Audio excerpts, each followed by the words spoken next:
कहानी की शुरुआत में बताया जाता है कि सैकड़ों साल पहले कुछ मॉन्स्टर्स अर्थ पर आ जाते हैं। उनके अटैक्स की वजह से काफी सारे सिटीज डिस्ट्रॉय हो जाते हैं और जो कोई इंसान वगैरह बचे थे वो लोग फोर्ट्रेस में चले जाते हैं ताकि सरवाइव कर सके। और जितने भी इंसान फोर्ट्रेस में रह रहे थे उन्हें ये बता दिया जाता है कि वो अपनी इस फोर्ट्रेस को छोड़कर मत जाएं। और इसी फोर्ट्रेस में 9 मिस्टीरियस अबाइसेस पाई जाती थी। सिटीजन्स को ये भी बता दिया जाता है कि इन अबाइस में मत जाना, कि हो सकता है कि इससे जो बीस्ट अंडरग्राउंड छुपे हुए हैं वो बाहर आ जाएं। और फिर इसी के साथ ही हम एक लड़की को देखते हैं जो कि काफी ज्यादा डरी हुई थी। तो उसे एक पंटर धमकियां देते हुए कहता है कि ब्रदर काई तुम्हारे साथ खेलना चाहते हैं तो तुम इसे अपने लिए ब्लेसिंग समझो और तुम भागने की कोशिश क्यों कर रही हो। और इसी के साथ ही हम उसी पंटर को देखते हैं, उसके पीछे ब्रदर काई खड़ा था और दो और पंटर लोग भी खड़े थे। ये ब्रदर काई की तारीफ करते हुए कहता है कि तुम्हें तो ऑनर फील करना चाहिए कि तुम हमारी एकेडमी में पढ़ती हो, तुम जिस पोजीशन पर हो इसके पीछे ब्रदर काई का हाथ है। और ये सारा सीन अब बाइक के कॉर्नर पर चल रहा था।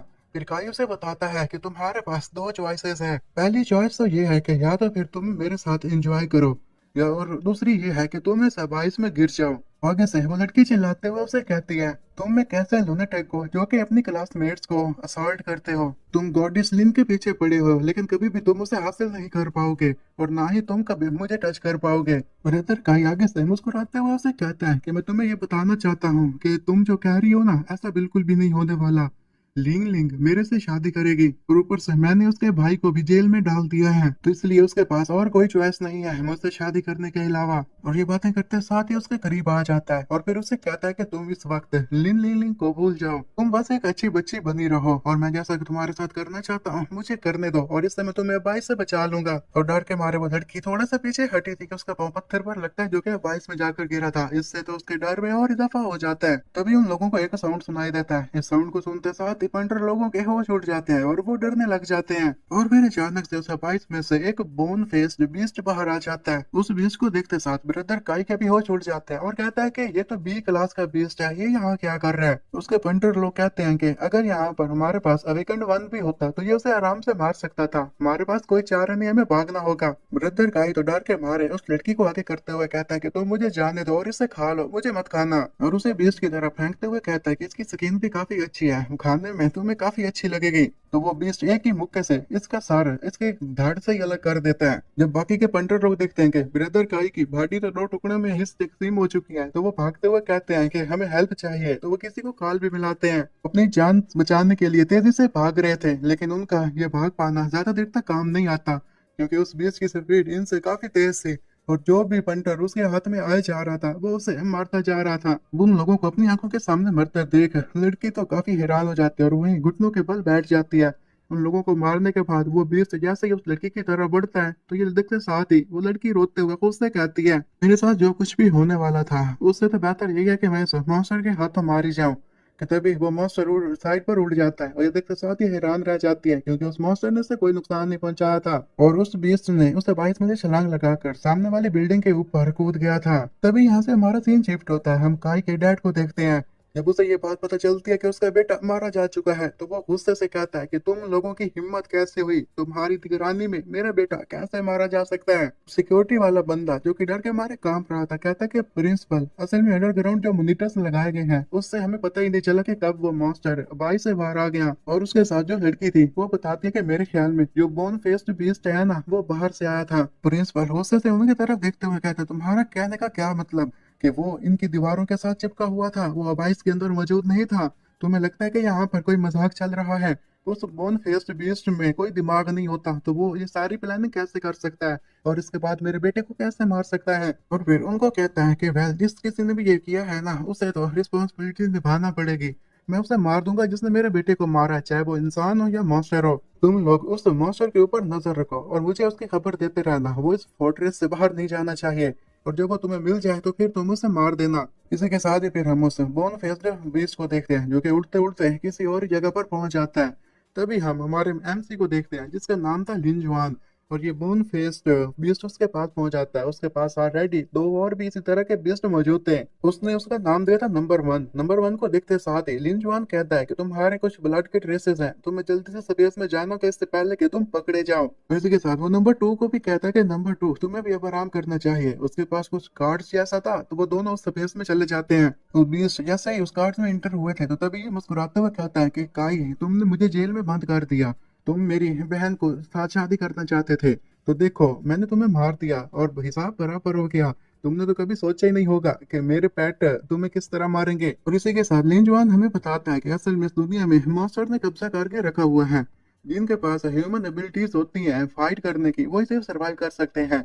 मेरे पास यही ट्रम्प कार्ड है कि मैं इन मॉन्स्टर्स को कैप्चर कर सकता हूँ। मेरे पास मॉन्स्टर कैप्चर सिस्टम है, और वो हमें ये भी बताता है कि जो मॉन्स्टर्स इंसानों के हाथ नहीं लगते, उन्हें पकड़ने का काम मेरे जिम्मे है। मैं उन्हें पकड़ लेता हूँ। अब नंबर थ्री को कहता है कि मुझे जल्दी से तुम प्रिजन में लेकर चलो। और ये फिर उसके कंधे पर बैठ जाता है कि तभी नंबर थ्री फिर जंप लगाते हुए प्रिजन की तरफ बढ़ने लग जाता है। और इसी के साथ ही लिन जुआन हमें बताने लग जाता है कि ये बी क्लास के बोन फेस्ड बीस्ट हैं। मैंने इन्हें पकड़ा है और इनकी तादाद तीन है। काफी स्ट्रांग होते हैं। अगर कोई बिगिनर अवेकन्ड हो तो फिर ये उसे आराम से मार सकते हैं, लेकिन जैसा कि डूम्सडे चल रहा है तो इनसे भी स्ट्रांग मॉन्स्टर पाए जाते हैं। मुझे और ज्यादा स्ट्रांग मॉन्स्टर चाहिए, ये काफी नहीं है। और इसी के साथ ही ये फिर जेल के अंदर चला जाता है और फिर नंबर थ्री को भी अपनी स्पेस में रख लेता है। ऐसा करने के बाद ये कहता है कि मेरी फिलहाल टॉप प्रायोरिटी यही है कि मुझे किसी तरह से इस प्रिजन से लीगली बाहर आना होगा। और अपने रूम में जाते हुए एक कार्ड को वहां पर फेंकते हुए कहता है कि बाकी मैं काम तुम्हारे ऊपर छोड़ रहा हूँ। उस कार्ड में से डिमनस बाहर आ जाती है, जो कि स्पाइडर की तरह दिखती थी। फिर यहाँ से हमारा सीन शिफ्ट होता है, तो दूसरी तरफ हम रैन जू को देखते हैं। सिस्टर लिंग लिंग काफी परेशान थी और वो उसे भरोसा दिलाते हुए कह रही थी कि तुम्हें परेशान होने की जरूरत नहीं है, जबकि लिन लिन उसे अपने दोस्त को बताती है कि मेरे पास और कोई चॉइस नहीं है। मेरे भाई को कैद करके रखा गया है। अगर मैं वैंग आई की इस एंगेजमेंट की रिक्वेस्ट को एक्सेप्ट नहीं करूंगी तो फिर वो मेरे भाई को रिलीज नहीं करेगा। रैन जो परेशान होते हैं उसे कहते हैं कि क्या सच में तुम्हारे पास एक ही चॉइस है, इसके अलावा और कोई चॉइस नहीं है। लिन लिंग अपनी दोस्त को बताती है कि नहीं, मेरे पास और कोई चॉइस नहीं है। तुम्हें तो पता है कि इस फोर्ट्रेस के अंदर उनके कितने ज्यादा जिम्मेदारियां हैं, वो कितनी पहुंच पर हैं। उसके अगर डैड की बात करूं तो वो यहाँ के 9 टायर एबिलिटी यूजर्स हैं, और उसके अलावा उसका एक भाई भी है जो कि काफी स्ट्रॉन्ग है। तो इसलिए मुझे नहीं लगता कि मैं उससे भाग पाऊंगी। वो भी अब इन सारी बातों को लेकर काफी इमोशनल थी कि तभी फिर साइड पर उसे कुछ शोर वगैरह सुनाई देता है। तो वो साइड पर देखने लगती है। तो उसकी दोस्त रेनजू कहती है कि यहाँ पर क्या चल रहा है, इतने सारे लोग क्या कर रहे हैं। ये लोग जैसे थोड़ा सा आगे बढ़े थे कि तभी इनकी नजर पड़ती है कि ब्रदर काई की तो वहां पर लाश पड़ी हुई थी और उसके इर्द गिर्द लोग खड़े हुए थे, वो मर चुका था। रेनजू तो ये सीन देखते साथ ही काफी शॉक्ड रह जाती है और वो कहती है कि मुझे तो यकीन नहीं आ रहा कि वैंग काई मारा जा चुका है। ये वो डीमन है जो कि इस फोर्ट्रेस को यहाँ पर रूल कर रहा था, तो इसे किसने मार दिया। जबकि लीन लिंग ये देखते साथ ही खुश हो जाती है और उसकी आंखों से तो खुशी के आंसू निकलने लग जाते हैं। और वो यही कहती है कि मैं काफी लकी हूँ, देखा वो एक डीमन था और डीमन की आत्मा में मारा गया। मुझे अब जल्दी जाकर अपने ब्रदर को इसके बारे में बताना होगा। कि साइड पर से वैंकाई का डैड उन्हें देख लेता है और कहता है कि क्या तुम मेरे बेटे के लिए यहाँ पर आई हो। तो उसकी डैड की आवाज सुनते साथ ही दोनों फिर से शॉक हो जाती हैं। तभी उसका डैड कहता है कि तुम मेरे बेटे की इतनी ज्यादा फिक्र थी कि उसकी डेथ एनिवर्सरी पर आ गई, तो तुम्हें सच में उसकी काफी फिक्र हो रही है। जबकि लिंग लिंग उसे कहती है कि क्या तुम मेरे भाई को रिलीज कर दोगे। वहीं काई का डैड कहता है कि हाँ, मैंने इधर से ऑर्डर देना, उधर से तुम्हारा भाई रिलीज हो जाएगा, लेकिन तुम्हें अपने प्रॉमिस को पूरा करना होगा, मेरे बेटे से शादी का प्रॉमिस। रन जो हैरान होते हुए कहते हैं लेकिन तुम्हारा बेटा वैंकाई तो मारा जा चुका है ना।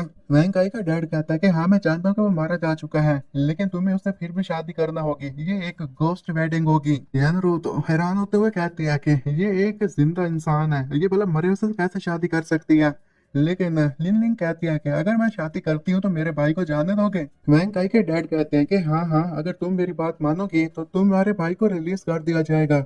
तुम्हें मेरे बेटे के साथ मरना होगा, ताकि तो उसे सपोर्ट करने के लिए उसकी वाइफ तो होनी ही चाहिए ना। और अगर तुमने इस बात को नहीं माना तो फिर तुम्हारा भाई भी मेरे बेटे की तरह मारा जाएगा। तो अब तुम ही डिसाइड कर लो कि तुम्हें क्या करना है, क्या तुम्हें मेरे बेटे के साथ मरना है या फिर तुम्हारे भाई को मेरे बेटे के साथ दफनाना है। रेनयू तो इतनी ज्यादा शौक थी कि वो लिंग लिंग को समझाते हुए कहती है कि ये तो पागल हो चुका है, तुम इस बात की बात से एग्री मत करना।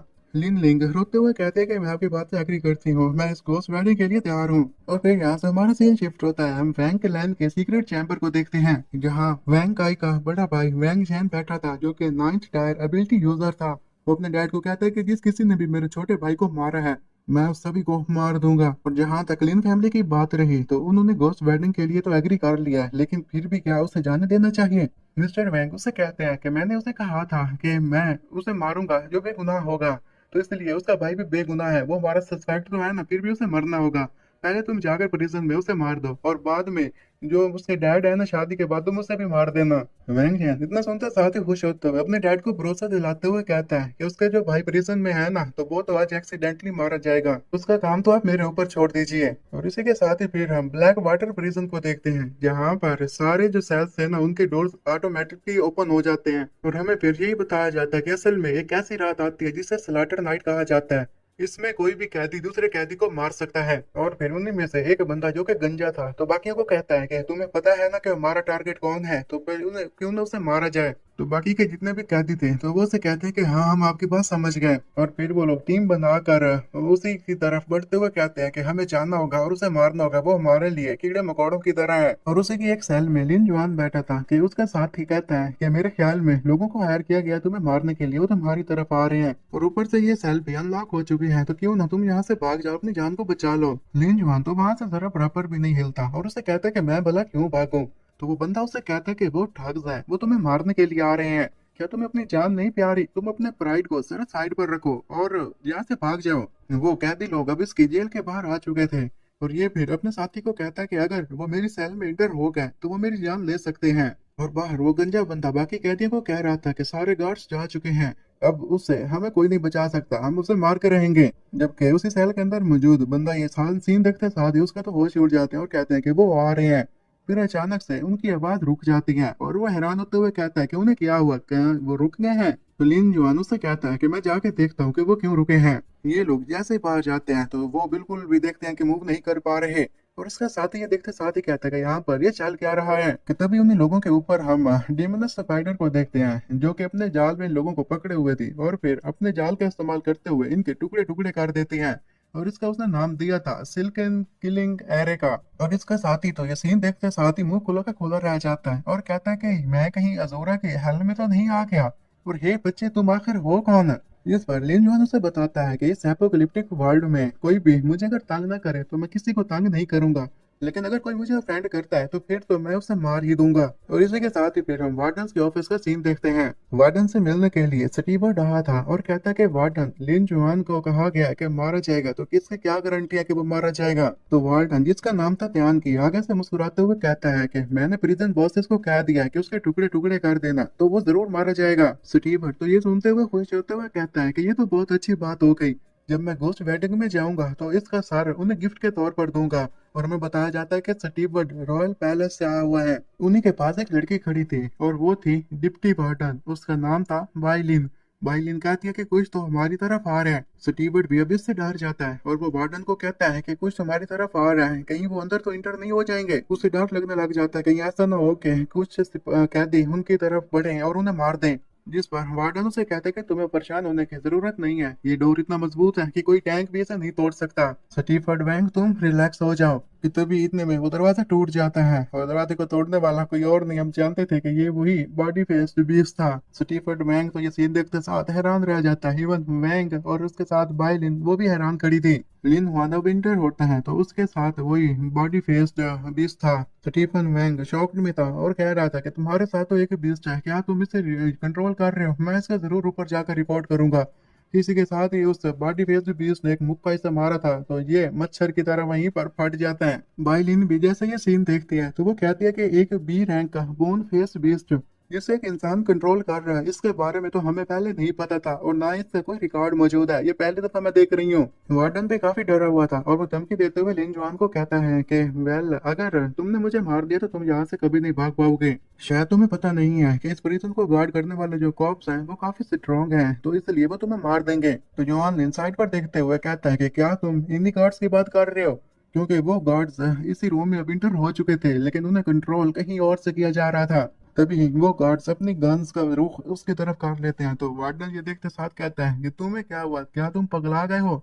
तुम्हें नजर नहीं आ रहा कि मैं कौन हूँ? मैंने तुम्हें ट्रेनिंग दी है, तुम्हें समझ में नहीं आ रही, तुम ये क्या कर रहे हो? और उन गार्ड्स को कंट्रोल करने वाली वही स्पाइडर डेमनस थी। तो इस पर लिन जुआन बताता है कि इसे मेरी स्पाइडर पपेट कंट्रोल कर रही है, तो इसलिए ये तुम्हारा कोई भी कहना नहीं मानने वाला, चाहे तुम कितनी भी कोशिश क्यों ना कर लो।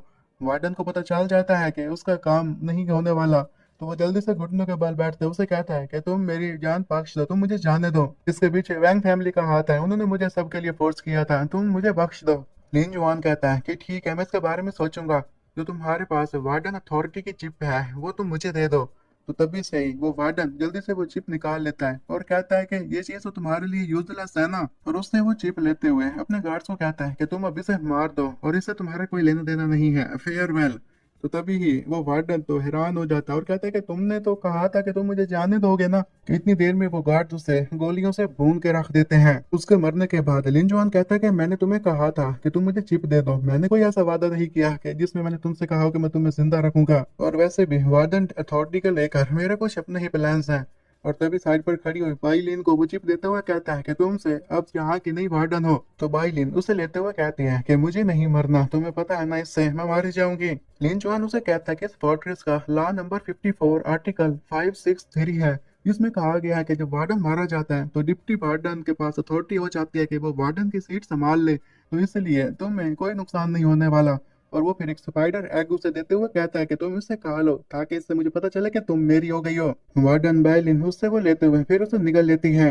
लिन जुआनो से कहता है कि ये तो तुमने अच्छा काम किया है, जब तक तुम मुझे ओबे करोगी तुम तब तक जिंदा रहोगी।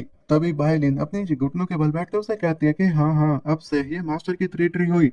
तुम्हारे जो कुछ भी प्लान्स होंगे तुम मुझसे शेयर कर सकते हो, और इस जेल में जो कुछ भी होगा वो मैं तुम्हें बता दूंगी। अब ऐसा समझो कि इसका कंट्रोल तुम्हारे पास है, और अगर ऐसी बात है ही सही तो मुझे बताओ कि कहला कौन सा टास्क है जो मुझे कंप्लीट करना होगा। लिन जुआनू से कहता है कि ठीक है, तुम चाहती हो कि तुम मेरे से ये सब कहना चाहती हो तो मैं तुम्हें कोई काम दूं, तो ठीक है। मैंने सुना था कि 3 दिन पहले एक मिमिक बीस्ट ने यहाँ पर हमला करने की कोशिश की थी। उस पर हमला तो हुआ था लेकिन वो मारा नहीं गया था, और मुझे ये बात भी पता चली है कि मिलिट्री वालों ने उसे असल में कंटेनमेंट फैकल्टी में रखा हुआ है। और मैं चाहता हूँ कि ब्लैक वाटर प्रिजन्स के पास जो बीस्ट की अप्लाई करने की एबिलिटी तुम उसे एक्सेप्ट करो। इस पर वायलिन उसे कहती है कि अगर नॉर्मली बात की जाए तो ब्लैक वाटर प्रिजन के पास इस S rank metallic mimic beast को रेस करने की कोई भी अफोर्डेबिलिटी मौजूद नहीं है। लेकिन मैं आपके इंटेंशन समझ गई हूँ, तो अपनी तरफ से पूरी कोशिश करूंगी कि उस एस रैंक मास्टर को इसी ब्लैक वाटर प्रिजन में लेकर आया जाए। युआन लिन उसे कहता है कि ठीक है, अब मैं यहाँ से जा रहा हूँ, मेरे जाने की अरेंजमेंट करवा दो। और हाँ, जब वो बीस्ट यहाँ पर आए ना तो तुम उस मुझे तो फौरन नोटिफाई कर देना। भाई लिन परेशान होते उसे कहते हैं कि अगर आप यहाँ से चले गए तो वैंग फैमिली के पास जो फोर्सेस हैं और उनके पास 9th ग्रेड एबिलिटी यूजर भी है, तो वो तो आपके पीछे पड़ जाएगा ना। तो इसलिए अगर आप इस प्रिजन में छुपे रहते हैं तो यहाँ पर सेफ रहेगा। योन लिन मुस्कुराते हुए कहता है कि छुपना अब यूजलेस हो चुका है, मेरे पास अब एक अच्छा मौका है तो मैं उनके ऊपर पहले से ट्राई करूंगा। और यहाँ से फिर हमारा सीन शिफ्ट होता है और हम थंडर एबिलिटी ट्रेनिंग हॉल को देखते हैं। और ये भी फिर उसी हाल में पहुंच चुका था। उसी ट्रेनिंग हॉल में कुछ और भी लोग खड़े थे, और जैसे ही उनकी नजर युआन लिन पर पड़ती है तो कहते हैं कि हमें यकीन नहीं आ रहा कि ये सीधा यहाँ पर आ गया। लेकिन क्या इसे पता नहीं है कि आज इसकी सिस्टर की गोस्ट वेडिंग होने वाली है, तो ये यहाँ पर छुपने के लिए आया है क्या? कि तभी साइड पर खड़ा हुआ दूसरा ट्रेनी कहता है कि मेरे ख्याल में हेड मास्टर से मदद के लिए यहाँ पर आया है। लेकिन मुझे समझ में नहीं आ रही कि हेडमास्टर आखिर इससे की मदद क्यों करेंगे, वो भी वैंग फैमिली से पंगा लेकर। कि दूसरा खड़ा हुआ रेनी कहता है कि मेरे ख्याल में ये सीनियर निंग को ढूंढने के लिए आया है, क्योंकि हमेशा से सीनियर निंग इससे अच्छे से पेश आया है। और मैंने तो सुना है कि अब वो इस फोर्ट्रेस को छोड़कर नॉर्दर्न अबाइस में चले गए हैं। खैर ये फिर उन्हें इग्नोर करते हुए आगे बढ़ रहा था, तो वो लोग किसी के बारे में बात करने लग जाते हैं कि ये तो पहले से भी वीक हो चुका है और मुझे नहीं लगता कि कोई भी बंदा इसे सपोर्ट करेगा। वो जैसे अगले रूम में एंटर हुआ था कि तभी एक बंदा उसे देखते साथ ही कहता है कि सीनियर क्या ये आप हैं? और वो फिर अपनी ऐनक ठीक करता है। उसके बारे में बताया जाता है इसका नाम है वुई शिंग।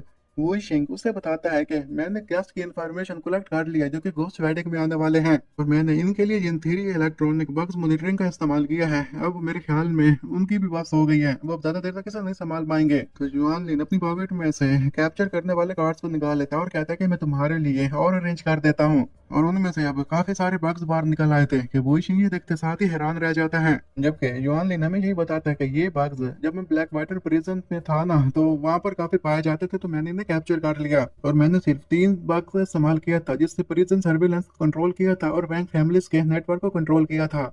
वही शेंग अब उन बग्स के साथ खेलते हुए कहता है कि इन बग्स के साथ तो हम हाफ फोर्ट्रेस को मॉनिटर कर सकते हैं। तो युआन लिन के पास अभी डाटा वगैरह आ चुका था, तो वो कहता है कि ये तो मेरे पास आ चुका है, लेकिन तुम बैंक फैमिली के ऊपर नजर रखे रखना, जो लोग भी आए उनके ऊपर नजर रखना, और जो भी तुम्हें इन्फॉर्मेशन मिले उसके बारे में मुझे बता देना।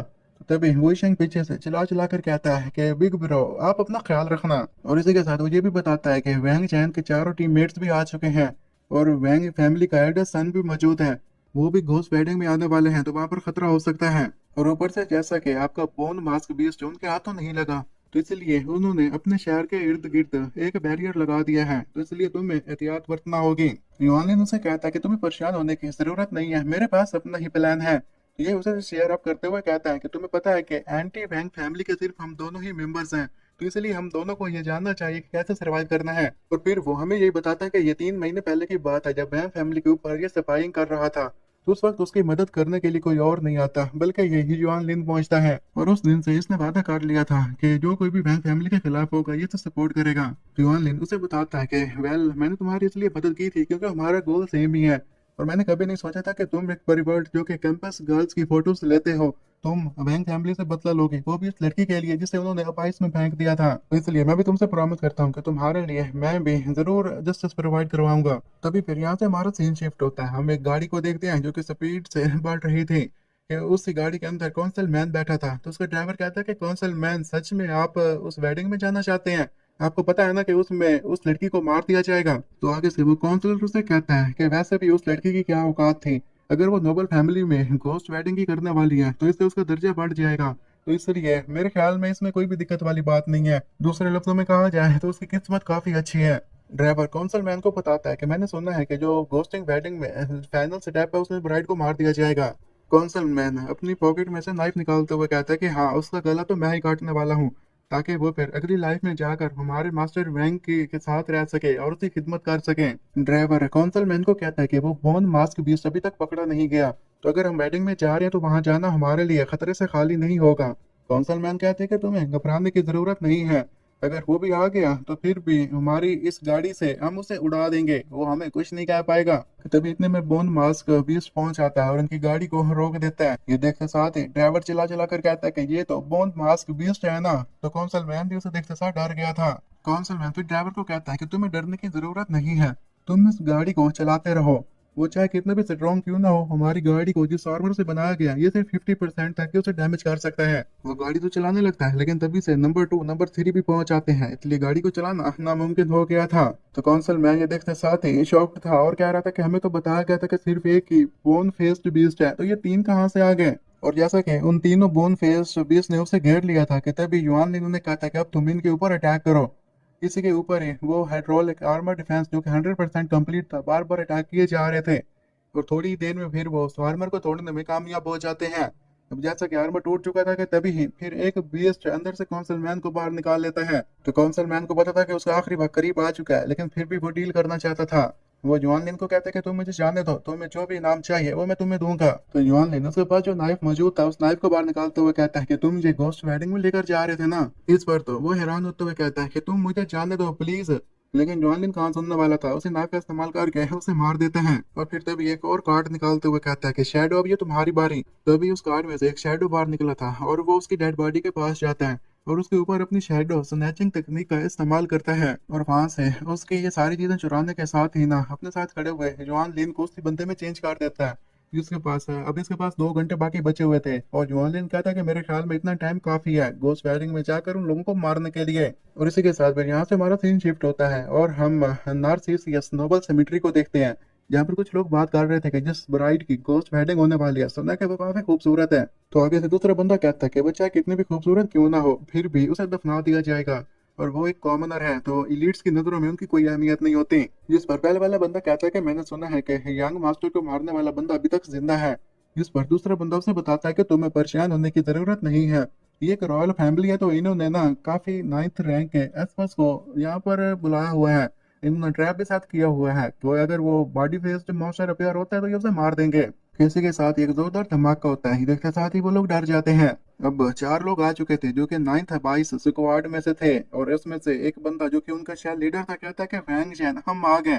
और इसी दौरान उन्होंने एक डी क्लास के मास्टर को भी मारा था और उसके स्कल को लेकर पहुंचे हुए थे। ये असल में वैंग जैन की शादी पर उसके लिए गिफ्ट लेकर आए थे। और वो जो बंदा आया था उसका नाम था लाइटनिंग, और लाइटनिंग के बारे में कहा जाता था कि इसके पास ना एक अच्छी पावर है और ये अब अवेकन भी करने वाला है। और देखो आज इस वेडिंग में भी आ गया। और कुछ लोग तो ये भी कहने लग जाते हैं कि ये भी सुनने में आ रहा है कि जैसे ये शादी कंप्लीट होगी तो इसके बाद ये दुल्हन के फादर के सिटी में चला जाएगा और उसमें जाकर जितने भी लोग हैं उन सभी को मार देगा। वैंग जैन ने जैसे ही लाइटनिंग को देखा था इसी के साथ ही खुश होते हुए कहता है कि शुक्र है कि तुम आ गए, अब ये सेरेमनी काफी अच्छे से गुजरेगी। लाइटनिंग फिर अपने साथ खड़े हुए बंदे जिसका नाम था मास्टर जीन उसे कहता है कि तुमने ये जो बैरियर बनाया है अगर उसमें एक चीज भी घुस आई ना तो मैं तुम्हें मार दूंगा।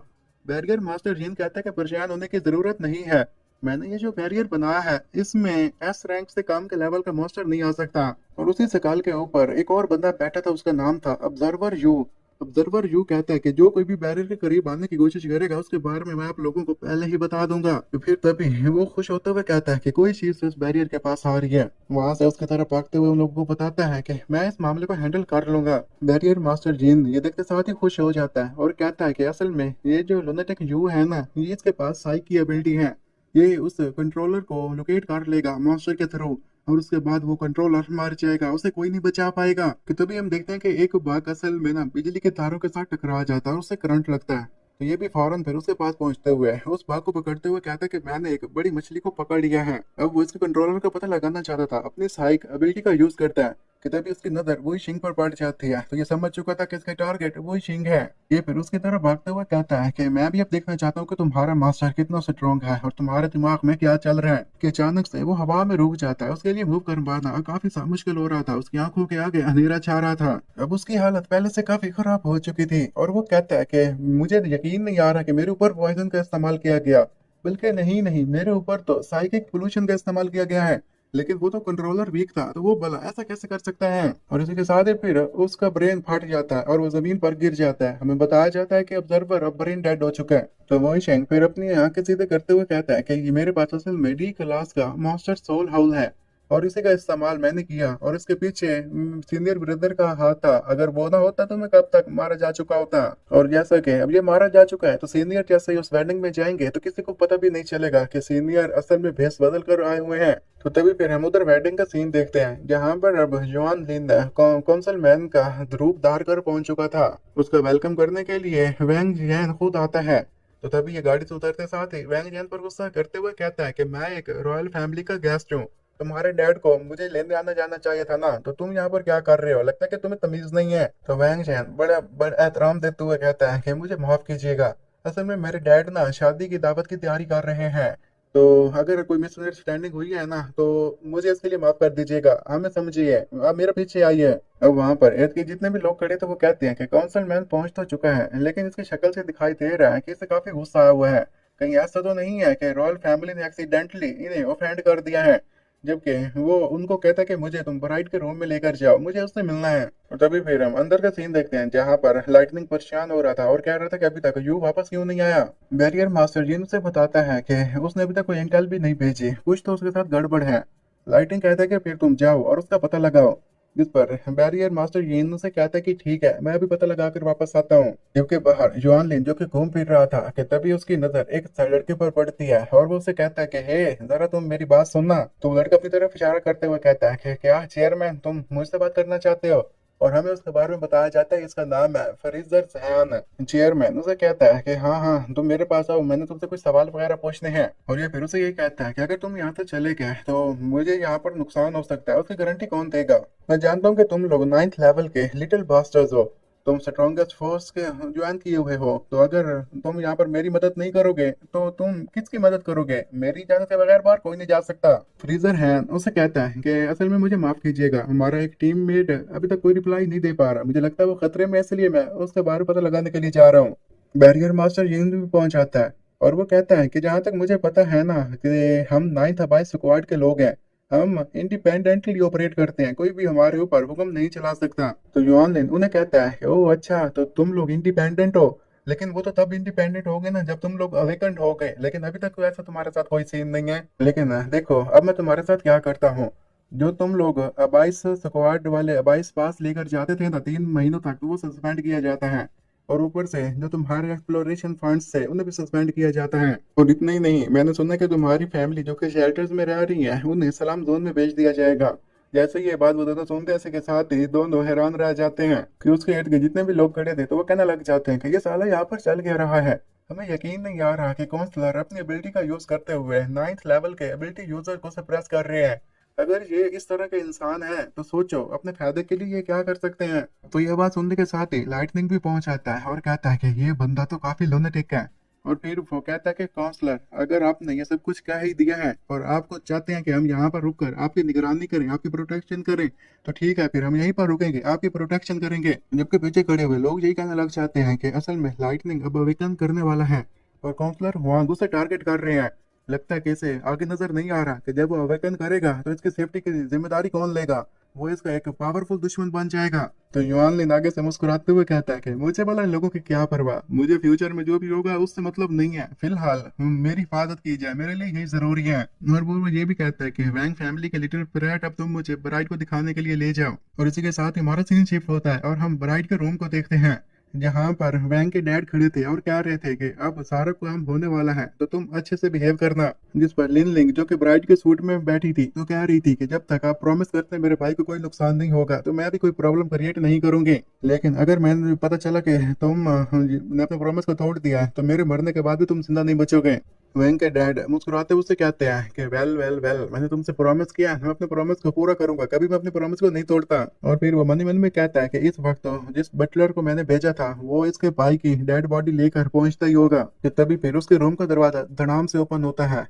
और उस वक्त जवान लिन अंदर आते साथ ही कहता है कि लिटिल गर्ल, तुम्हें परेशान होने की जरूरत नहीं है, प्रिंसिपल वैंग तुम्हारे भाई का ख्याल रखेंगे और अगर ये अपने वादे को पूरा नहीं करेगा तो फिर इसे कब्र में भी सुकून नहीं मिलेगा। सही कहा ना प्रिंसिपल वैंग।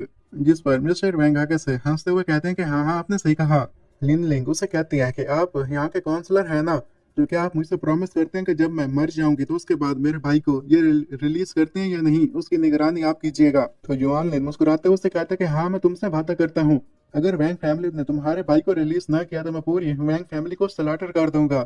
मैंने सही कहा ना प्रिंसिपल वैंग, क्या मैं ये वादा कर सकता हूँ। मिस्टर वैंग जैसे उसकी ये बात सुनते हैं उसी के साथ ये हैरान हो जाते हैं और कहते हैं कि हाँ हाँ श्योर।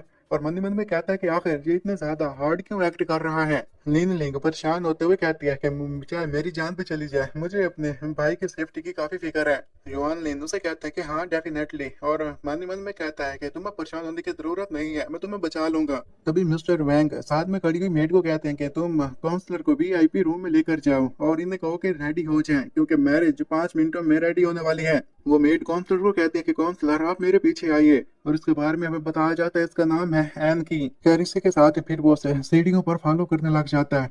तभी एक इस जगह पर रुककर एन की उसे कहती है कि लिन जुआन, तुम यहाँ से भाग जाओ। मैं जानता हूँ कि तुम अपनी बहन को बचाना चाहते हो, लेकिन फिर भी तुम एक 6th लेवल के यूजर हो, यहाँ पर आना तुम्हारे लिए सुसाइड से कम नहीं है। लिन जुआन जैसे ये बात सुनता है उसी के साथ ही हैरान होते हुए उसे कहता है, ओह अच्छा, तो तुम्हें पता चल गया कि मैं कौन हूँ। तुम्हारी इस एबिलिटी से मुझे अंदाजा हो गया है कि तुम्हारे पास साइकिक एबिलिटी है। एनकी उसे बताती है कि हाँ, लेकिन मेरा भी सिर्फ लेवल 3 है। और वैसे भी यहाँ पर ड्रेस ट्रैप यहाँ पर बिछाया गया है। पॉइंट की बात ये है कि तुम यहाँ से चले जाओ। तुम्हें इस वक्त ये जो 5 लोग नजर आ रहे हैं ना, जो 9th लेवल के यूजर्स हैं, उसके अलावा प्रिंसिपल वैंग ने कुछ और एलिट्स को भी बुलाया हुआ है जो कि कहीं बाहर छुपे हुए हैं, और जब अटैक होगा तो वो भी बाहर आ जाएंगे। तो इसलिए तुम काफी ज्यादा वीक हो, तो मैं तुमसे यही कहूंगी कि तुम चुप करके यहाँ से चले जाओ। लिन जुआन उसे कहता है कि वेल, ये बात तो मैं समझ गया हूँ कि उन्होंने पूरी तैयारी करके रखी हुई है, लेकिन एन की तुम यहाँ पर क्या कर रही हो। तो एन की मुस्कुराते हुए कहते हैं कि असल में मैं अब डेप्ट रिपे करने के लिए आई हूँ। तो एन की उसे बताती है कि जब वेंकाई मुझे मारने वाला था कि तभी एक बोन फेस्ड मॉन्स्टर मुझे बचाने के लिए आया था। तो अब मैं नहीं चाहती कि वो ट्रैप में फंस जाए और मारा जाए, तो इसलिए मैं उसकी मदद करने के लिए आ गई। और फिर हमें ये बात मालूम होती है कि उस पहले वाले सीन में जो लड़की थी वो कोई और नहीं बल्कि एन की ही थी। तो लिन जुआन एन की को कहते हैं, तो फिर मुझे बताओ कि तुम्हारा आगे का प्लान क्या है। एनकी उसे बताती है कि तुम्हें परेशान होने की जरूरत नहीं है, मैं अपनी साइकिक पावर का यूज करूंगी, जैसे ये लोग उस पर अप्रोच करेंगे मैं उसे बता दूंगी कि खतरा है, वो चला जाएगा। और इसके लिए मुझे अपनी जान भी क्यों ना देनी पड़ी, फिर भी मैं अपनी जान से पीछे नहीं हटूंगी। उसकी ये बातें सुनते साथ ही हेलिन जवान तो इम्प्रेस हो जाता है और कहता है कि उस बोन फेस मॉन्स्टर के लिए क्या ये सब कुछ तुम करोगी। ये सुनते साथ ही एनकी को गुस्सा आ जाता है और वो उसे कहते हैं कि तुम्हें पता नहीं है, तुम उसे मॉन्स्टर नहीं कह सकते। उसने 22 में मेरी जान बचाई थी, वो मेरे लिए लाइट का जरिया है, मुझे उसके ऊपर पूरी फेथ है। और तुम एक सिर्फ 6 लेवल के यूजर हो, तो इसलिए तुम ऐसे बात मत करो, वो मेरा सेवियर है। और तभी फिर उसके पास जाते हुए उसे वहां से भगाने की कोशिश करते हुए कहते हैं कि तुम्हारे पास यही चांस है, तुम चले जाओ, मैं इन लोगों को कोई बहाना बना दूंगी, और लेकिन मैं नहीं चाहती कि तुम ऐसे ही जाया मौत मरो।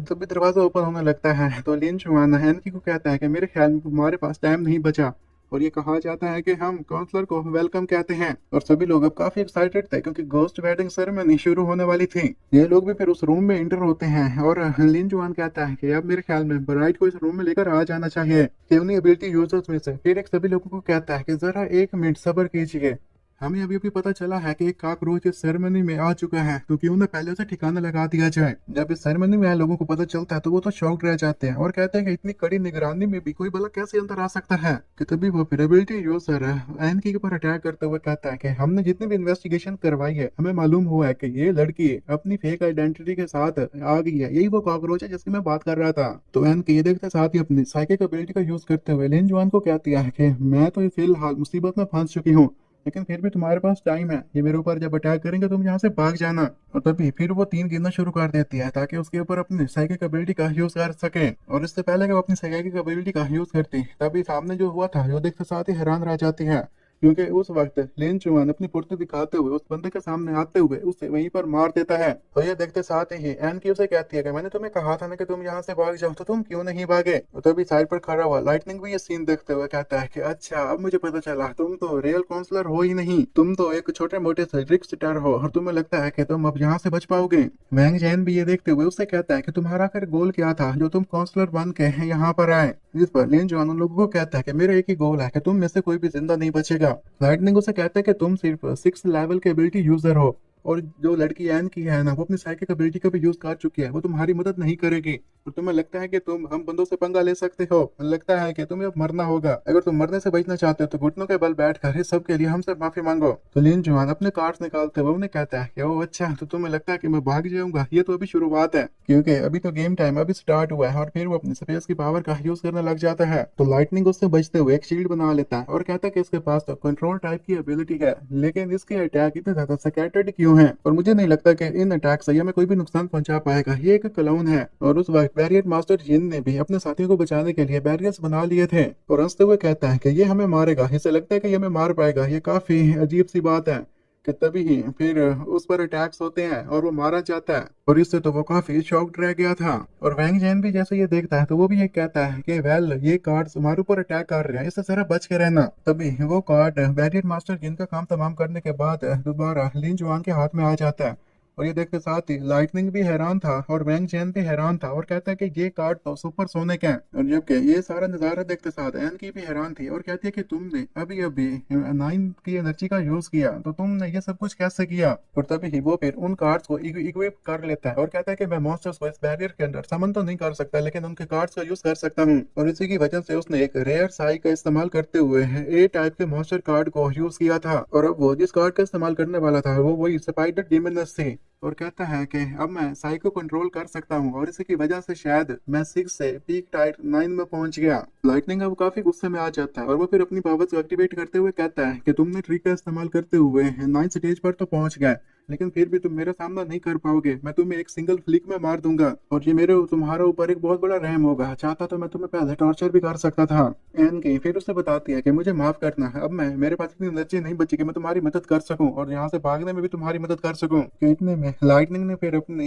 इलेक्ट्रोमैग्नेटिक थंडर फील्ड का इस्तेमाल किया था, जितने भी लोग आए खड़े थे वो सभी इसमें मारे जाते हैं, लेकिन इस सबका असर लिन जुआन के ऊपर नहीं होता। और लिन जुआन उसे कहता है यही वो लेजेंडरी थंडर प्रेशर है जिसकी तुम बात कर रहे थे।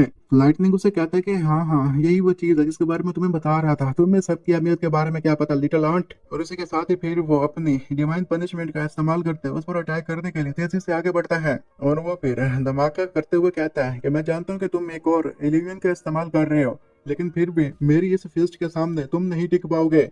कि तभी सामने वाला सीन देखते साथ ये तो हैरान रह जाता है, क्योंकि इसके सामने वही बोन फेस्ड बीस्ट आ चुका था, और ये सामने उस मॉन्स्टर को देखते साथ इसके होश उड़ जाते हैं। और ये कहता है कि मुझे यकीन नहीं आ रहा कि ये कैसा मॉन्स्टर है जो कि अवेकनर ही लेवल का बंदा इसे अपेयर करवा सकता है, तो ये यहाँ पर क्या कर रहे हैं। और जहाँ तक मुझे पता है कि एक बैरियर लगाया गया था, तो इसका यहाँ पर कोई काम नहीं है।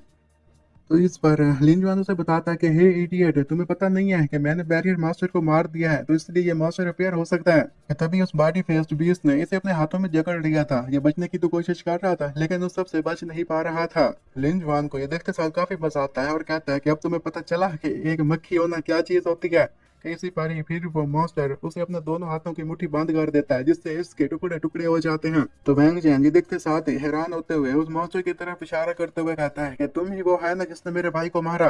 एन की जिसकी हालत काफी खराब थी, तो लिन जुआन आगे बढ़ते हुए एन की को उठा लेता है। और जबकि वैंग जैन चिल्ला चिल्ला कर कह रहा था कि आखिर तुम्हें क्या चाहिए, लिन जुआन उसे कहता है कि मैं असल में घोस्ट वेडिंग सेरेमनी के लिए ही आया था, और जब से कि अब घोस्ट वेडिंग शुरू हो चुकी है, तो मैं तुम्हारी पूरी फैमिली को तुम्हारे भाई के पास भेजने वाला हूँ। इतने में अब मिस्टर वेंग भी आ जाते हैं और कहते हैं कि मैं तुम्हारा ही इंतजार कर रहा था, फाइनली तुम आ गए। तो लिन जुआन उसे कहता है, ओहो तुम भी आ गए, क्या तुम्हें अपने बेटे का बदला नहीं लेना। तो मिस्टर वेंग उसे कहते हैं कि तुमने मेरे बेटे को अनजस्टली मारा है, तो इसलिए अब मैं तुम्हें मारूंगा, मैं उसका डैड जो हूँ। अगर मैं अपने बेटे को ही इंसाफ न दिला पाया तो मेरा इस वैंग फैमिली में क्या काम। जिस पर लिन जुआन एनकी को साइड पर रख देता है और उसे कहता है कि तुम्हारे बेटे ने जिन लोगों को मारा है उनके इंसाफ के बारे में क्या। देखो तुम अभी एक घोस्ट मैरिज करने वाले हो, वो भी फोर्स मेथड का इस्तेमाल करके, और तुम जस्टिस की बात कर रहे हो। तो मिस्टर वैंग जोर जोर से हंसने लग जाते हैं और उसे कहते हैं कि इस फोर्ट्रेस में जो कॉमनर्स है ना, उनकी लाइफ जैसी चिमटियों की तरह है, तो मैं जब चाहूँ उन्हें क्रश कर सकता हूँ। और जैसा कि मैं लिन फैमिली की बेटी को अपने बेटे के साथ दफना रहा हूँ, तो ये उनके लिए इज्जत की बात हुई ना।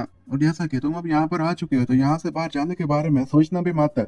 और अपने बेटे को कहता है कि जैन तुम जल्दी से एक्सट्रीमिनेशन को इनिशिएट करो। तभी फिर वैंग जैन चिल्लाकर कहता है कि जो एक्सट्रीमिनेशन स्क्वाड है ना, उसे हम एलीट स्टूडेंट से बनाया है, तो और वो भी अभी बाहर वाली जगह पर घिरे हुए हैं, तो जल्दी पहुंच जाएंगे।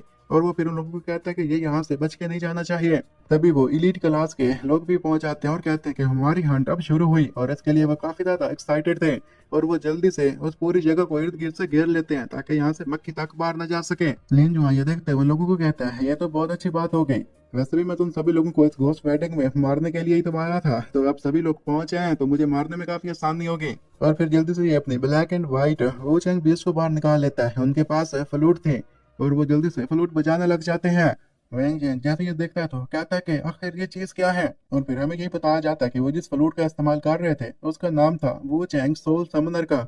जितने भी बार इलीट्स आए हुए थे उनकी सोल्स अब कैप्चर होना शुरू हो जाती हैं, वो बारी बारी मरना शुरू हो जाते हैं। तभी फिर उन्हीं इलीट्स में से एक लड़की कहती है कि असल में ये हमारे ऊपर सोल लॉकिंग मॉन्स्टर है का अटैक हो रहा है, और मेरे ख्याल में हम में से ज्यादा इससे नहीं बच पाएंगे।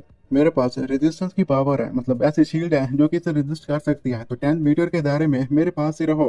तभी वैंग जैंग बाकी लोगों को कहता है कि जितने भी स्टूडेंट बचे हुए हो ना, जल्दी से तुम प्रेसिडेंट लिन के पीछे हो जाओ। वो मेरे ख्याल में अब हाफ विकेट सत्रह तक पहुंच चुकी हैं। प्रेसिडेंट लिन फिर उन लोगों को कहती है कि जो कोई ज्यादा मेरे करीब आने की कोशिश करेगा तो उसे मैं अपने हाथों से मार दूंगी। और प्रेसिडेंट लिन के बारे में बताया जाता है कि इसका प्रोटेक्शन रेडियस 10 मीटर तक ही है।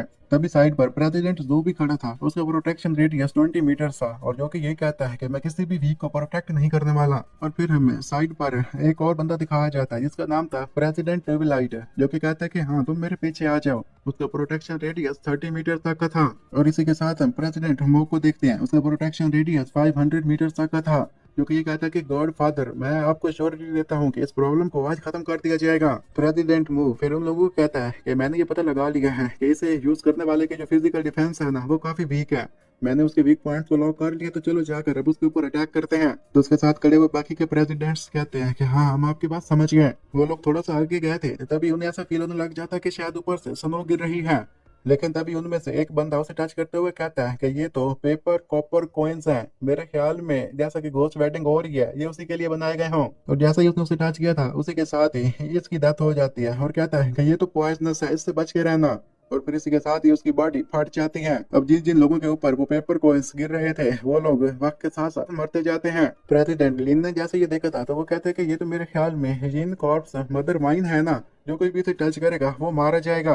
तभी वो लोग अपने सामने देखते हैं कि एक क्रॉस बना हुआ था, उसी क्रॉस के ऊपर वो जिन कॉर्प्स मदर वाइन थी, और उसी कॉर्प्स की साइड पर ना मिस्टर लिन जुआन खड़ा था। लिन जुआन सभी लोगों को कहता है कि जैसा कि ये घोस्ट वेडिंग है तो इसलिए तुम सभी को मरना होगा। प्रेसिडेंट मो जैसे इसे देखता है तो वो कहता है कि ये जिन कॉर्प्स अभी तो ई ग्रेड का है, लेकिन जैसे जैसे इसकी जड़ें फैलती जाएंगी ये कॉर्प्सेस की एबिलिटीज का इस्तेमाल करता जाएगा, इसी के साथ साथ ये इवॉल्व करता जाएगा। तो मेरे ख्याल में अभी हमारे पास टाइम है इस पर अटैक करके इसे खत्म कर दें। और ये घोस्ट वेडिंग जहाँ पर हो रही थी वो सेमेंट्री के करीब ही था, तो इसलिए वो इवल कॉप्स उन्हीं सेमेंट्री में मौजूद जितने भी लोग थे उनकी कॉप्स का इस्तेमाल करने लगती है। और उन्हें अब ये शक होने लग जाता है कि अगर इसने अपनी लिमिट को इवॉल्व कर लिया तो फिर हम में से कोई भी सर्वाइव नहीं कर पाएगा। तो फिर तभी वो खुश होते हुए बाकी प्रेसिडेंट्स को कहता है कि जब तक मैं यहाँ पर हूँ हम में से किसी को कोई भी नुकसान नहीं होगा। असल में इसने गलत बंदों के साथ पंगा ले लिया है, और जो भी हम में से वीक हैं वो इन कॉइन से बचने के लिए किसी ऐसी जगह पर छुप जाएं जहां पर ये कॉइन्स उनके ऊपर ना गिरे, और बाकी के जो प्रेसिडेंट्स हैं वो मेरे साथ मिलकर इस कॉप्स के ऊपर अटैक करें। अगर हमने इस इन कॉप्स मदर वाइन को खत्म कर दिया तो फिर हम जीत जाएंगे। तभी फिर बाकी के प्रेसिडेंट्स भी उसको सपोर्ट करते हुए अटैक करने के लिए आगे बढ़ते हैं। खैर प्रेसिडेंट मो जैसे ही उस इवल कॉप्स के पास जाने लगता है उसी के साथ ही पीछे हट गया था, और वो बाकी प्रेसिडेंट्स को कहता है कि असल में इसकी डेंसिटी काफी ज्यादा है, हम आगे नहीं बढ़ पाएंगे। और फिर वो बाकी लोगों को कहता है कि तुम मेरे साथ रहो, तुम मुझे सपोर्ट करो और जल्दी ही हम इसे ब्रेक थ्रू करने में कामयाब हो जाएंगे। और उसी के साथ हमें उसी हाल के अंदर का सीन दिखाया जाता है जहाँ पर वैंग चियांग खड़ा था और कह रहा था कि ये बंदा तो असल में कॉर्प्स वाइन सपोर्ट्स का इस्तेमाल कर रहा है। जितने भी बाहर 100 एलीट से काफी सारे मारे जा चुके हैं, और ये जो 4 प्रेसिडेंट्स हैं तो क्या ये इसे मार सकेंगे। जिस पर मिस्टर वैंग अपने बेटे को बताते हैं कि तुम फिक्र ही मत करो, प्रेसिडेंट वैंग हमारे साथ है ना, वो जीनियस है, मैंने उसे सलाम से पिक किया था। फिर उसे वैंग फैमिली ने अपने रिसोर्सेज दिए और उसके बाद वो इस फोर्ट्रेस का गार्डियन बन गया। जब वो एक वीक एंडेड क्लास बेस्ड की बात आती है तो उनके सामने फाइट करने के लिए वो एक मॉन्स्टर है, वो एक फरीक है जो कि जीतने के लिए कुछ भी कर सकता है। खैर बाकी के प्रेसिडेंट्स जैसे ही उस कॉर्प्स के पास जाते हैं तो तभी उन्हें वीकिंग होना शुरू हो जाती हैं। लेकिन इस सब का असर प्रेसिडेंट मू के ऊपर नहीं हो रहा था। प्रेसिडेंट मू से बताता है कि मेरा 100% विन रेट है। वो सिर्फ इसलिए नहीं है कि मैं बैटल फील्ड को प्रिडिक्ट कर सकता हूँ, ये सब कुछ सिर्फ इसलिए है कि चाहे इसके लिए मुझे मरना भी क्यों ना पड़े फिर भी मैं रेडी रहूंगा। और उसने अपने लिए टेम्परेरी अवेकनिंग कर ली थी। वैंग जैंग ये देखते साथ ही शॉक्ड रह जाता है और कहता है कि इसने तो टेम्परेरीली अवेकन कर लिया है, और देखो बाकी के तीनों जो गिल्ड लीडर्स हैं उन्हें भी डिवोर कर लिया है। मिस्टर वैंग ये देखते हुए कहते हैं कि मैंने तुम्हें कहा था ना कि ये एक जीनियस है, मैंने इसे सलाम से पिक किया था, अब इसे कुछ भी नहीं रोक सकता। और हमें फिर प्रेसिडेंट मू के बारे में बताता है कि ये पहले दिनों की बात है कि जब इसे यहाँ पर रेस किया गया था तो इसे फोस्टर फादर होने से इनकार किया ना, तो इसने उसके घर को जला दिया, उसे भी जला दिया। और अगर मैं इसकी स्पेटियल एबिलिटी की बात करूं तो वो ऐसी है कि ये किसी भी स्पेस को सील कर सकता है। अगर बोन फेस्ड बीस्ट भी आ जाए तो वो भी ब्रेक थ्रू नहीं कर पाएंगे। और इसने ये जो अपनी कॉर्प्स माइन बनाई हुई है ना, ये 3 मिनट्स के अंदर अंदर इवॉल्व करना फिनिश कर देगी। इसका मतलब है इसके बाद इसका खेल खत्म। उसने जो कॉर्प्स माइन के इर्द गिर्द सील बनाई थी तभी वो सील टूट जाती है और उसके ऊपर अटैक होता है। प्रेसिडेंट ये मुंह देखते साथ ही हैरान रह जाता है और कहते हैं मुझे यकीन नहीं आ रहा कि मेरी स्पेस को बरो कर लिया गया है, ये तो इम्पॉसिबल है। जहाँ तक मैं जानता हूँ ये कॉर्प्स मदर वाइन ऐसा कुछ नहीं कर सकते, और ये सिर्फ एक ही वक्त ऐसा कर सकती थी जब ये इवॉल्व कर पाए। तो तभी फिर इसे मालूम होता है कि उस कॉर्प्स मदर ने इवॉल्व कर लिया है, और ये हैरान था कि 3 मिनट से पहले पहले ये कैसे इवॉल्व कर पाए। जिस पर लिन चुआन उसे एक कार्ड दिखाता है जो कि था सोल कर्स का।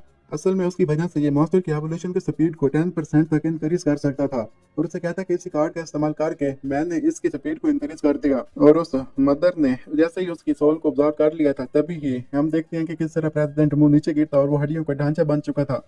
प्रेसिडेंट वैंग जैसे ये देखता है तो वो कहता है कि मेरा मुंह तुम्हें क्या हुआ, और फिर वो गुस्से से चिल्ला चिल्ला कर कह रहा था कि तुम एक मॉन्स्टर हो, तुम एक बीस्ट हो, तुमने पहले मेरे बेटे को मारा, अब तुमने मेरे फॉस्टर बेटे को भी मार दिया। तो लिन जुआन उसे कहता है कि अगर मैं तुम्हारे दिल की बात करूं तो तुम इस अपने बेटे के लिए इतना नहीं रोए जितना तुम अपने फॉस्टर फान के लिए रोए हो। मैंने सही कहा, तुमने इसके ऊपर काफी सारी चीजों का खर्चा किया था, काफी सारी रिसोर्सेज का खर्चा किया था, इसकी मदद से तुम इस फोर्ट्रेस के प्रेसिडेंट बन सकते थे, लेकिन देखो अब वो चांस तुम्हारे हाथ से चला गया। मैं तुम ये जीतना चाहते थे इसलिए तुम्हारे बदले ने तुम्हारी आंखों के आगे पर्दा डाल दिया। तुमने अपने ट्रम्प कार्ड का इस्तेमाल नहीं करना था, लेकिन तुमने अपने ट्रम्प कार्ड का इस्तेमाल पहले कर दिया, जिससे तुमने वैंग फैमिली के फ्यूचर को रून कर दिया। मिस्टर वैंग उसे कहते हैं कि आखिर तुम हो कौन। जहां तक मुझे याद है हमने तुम्हारा कुछ नहीं बिगाड़ा, तो तुम हमारी फैमिली के साथ ये सब कुछ क्यों कर रहे हो। तो तभी ही फिर लिन जुआन अपनी असली शेप में आ जाता है और उसे कहता है कि अब तुम देख रहे हो कि मैं कौन हूँ। उसे देखते साथ ही प्रेसिडेंट वैंग के तो होश ही उड़ जाते हैं, और वो कहता है कि लिन जुआन ये तो तुम हो। लिन जुआन तुम भला उस प्रिजन से कैसे वापस आ गए, मुझे तो पता था कि तुम तो मारे जा चुके हो। तभी फिर ये उसे बटलर का सर दिखाते हुए कहता है कि जो दैट नोट तुम्हें मिला था ना प्रिजन से कि मैं मारा जा चुका हूँ, वो मैंने ही लिखा था। लेकिन एक मिनट, मुझे अभी भी याद आया, मैंने तुम्हें घोस्ट मैरिज गिफ्ट दिया ही नहीं। और वो फिर बटलर के सर उसे घोस्ट मैरिज के गिफ्ट के तौर पर दे देता है। तो मिस्टर वैंग अब उसके सर को देखते हुए फिर से शॉक थे और कह रहे थे कि मेरा पुराना बटलर, मेरा पुराना भाई, तुमने इसे भी मार दिया। तो तभी फिर वैंग गुस्से से उस पर अटैक करने के लिए बढ़ते हुए कहते हैं कि तुम फैंग फैमिली को इतना हल्के में नहीं ले सकते। अगर चाहे इसमें मेरी जान भी क्यों ना चली जाए, लेकिन मैं डूबूंगा तो तुम्हें भी साथ में लेकर डूबूंगा। जैसे ही उस पर अटैक करने के करीब पहुंचता है कि तभी ही स्पेस इंक्रूडमेंट का इस्तेमाल कर दिया गया था, और इस इस्तेमाल करने के लिए उन्होंने प्रेसिडेंट मो की बॉडी का इस्तेमाल किया था। लिन जुआन उसे ये बताता है कि जो तुम्हारा फोस्टर सन है, उसका दिल तुम्हारे अंदर धड़कता है ना, असल में ये जो मर्डर वाइन सेवन कॉप्स है ना, उसे अपने सेवन गार्ड्स के तौर पर एक गार्ड बना लिया है। मैं जानता हूँ कि इसके पास स्पेटियल एबिलिटीज है, मतलब इसे अगर किंग ऑफ एबिलिटीज कहा जाए तो कम नहीं होगा। और अब यही फोस्टर सन है तुम्हारी पूरी फैमिली को खत्म करेगा और तुम्हें आफ्टर लाइफ में पहुंचा देगा। क्योंकि प्रेसिडेंट वैंग चिल्ला चिल्ला कर उसे कहते हैं कि जरा एक मिनट, तुम्हारी बहन तो अभी जिंदा है ना। तो इस पर लिन जुआन उसे कहता है कि तुम इसे मार दो। कि तभी वो प्रेसिडेंट मो अपनी शतरंज का इस्तेमाल करते हुए उसे वहीं पर मार देता है। तो वो लोग जैसा कि मर चुके थे कि तभी ही बॉडी फेस वो मॉन्स्टर उसके पास आता है और उसके हाथ में एन की थी। और ये फिर बताता है कि असल में तुम लोग हो ही इडियट्स है, असल में मैंने अपनी सिस्टर की बॉडी को भी चेंज कर दिया था। तभी ही फिर एन की बॉडी इसकी बहन की बॉडी में चेंज हो जाती है और ये उसे पकड़ते हुए कहता है कि सिस्टर अब हमारे घर जाने की बारी आ गई, क्योंकि अगर यहाँ पर डूम इनवॉइस आ जाएंगे तो फिर हमारी खैर नहीं, उससे पहले हमें खुद को बचाना होगा।